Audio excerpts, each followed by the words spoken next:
बेटी बचाओ बेटी पढ़ाओ, ये नारा बड़ा ही प्रचलन में है। लेकिन इसी नारे का उल्टा करते हुए उत्तराखंड की जो घटना घटी थी, बहुत ही बड़ी घटना थी, दुखदाई थी, जिसके लिए उत्तराखंड पूरा आक्रोशित था। लोगों ने तख्तियां लेकर आंदोलन किया।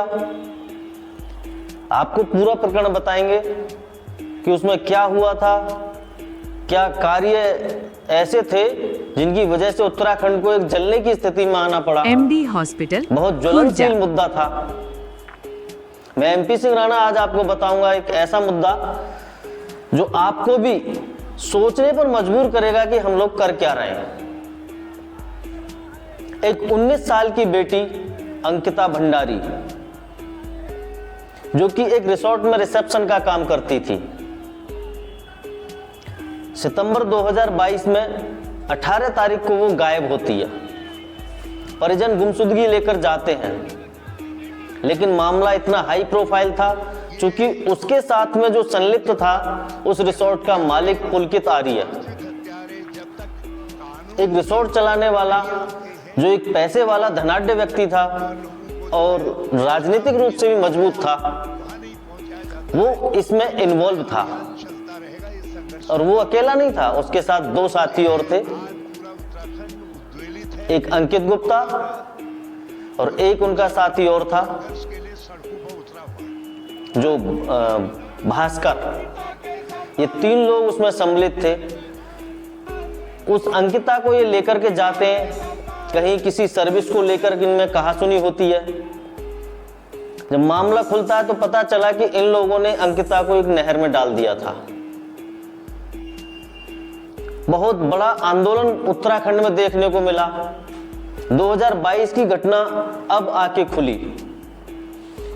कोटद्वार के न्यायालय ने तीनों को दोषी माना। हत्या के दोषी के साथ उन पर और भी गंभीर आरोप साबित हुए। लेकिन सोचने वाली बात यह है कि इतना समय लगने के बाद ऐसे व्यक्ति जो इतनी बड़ी घटना में शामिल हैं, क्या उनके लिए यह सजा पर्याप्त है? क्योंकि केवल अंकिता भंडारी ही इसमें नहीं है, उसके जैसी और भी बेटियां हैं जो इस चीज को सामने आने पर फेस करती हैं कि हम बाहर जाएं नहीं जाएं, क्या करें क्या नहीं करें।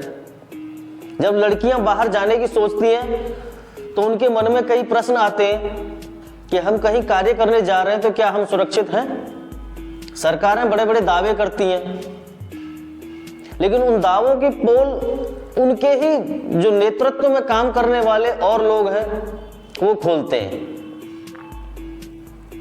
जैसे पुलकित आर्य, जो कि सरकार की, ये कहें कि सरकार के साथ ही था, क्योंकि वो भी एक सत्ता वाली पार्टी का एक कार्यकर्ता था। हाई प्रोफाइल मामला था, धनाढ्य भी था। तो एक चैट भी थी जिसके अनुसार जो अभियोजक पक्ष के वकील थे उन्होंने ये चीज देखी कि 10,000 रुपए के लिए उसने बोला था मैं बिकूंगी नहीं। अब आप सोचिए कितना मजबूर करते हैं लोग, किसी की आबरू की कीमत लगाते हैं, कितना जायज है ये आप सोचिए। यदि समाज में ऐसी कुरीति आज भी व्याप्त है तो हम कैसे कह देंगे कि महिला सशक्तिकरण हो रहा है? यदि महिला सशक्तिकरण करना है तो हमें सोच को बदलना होगा।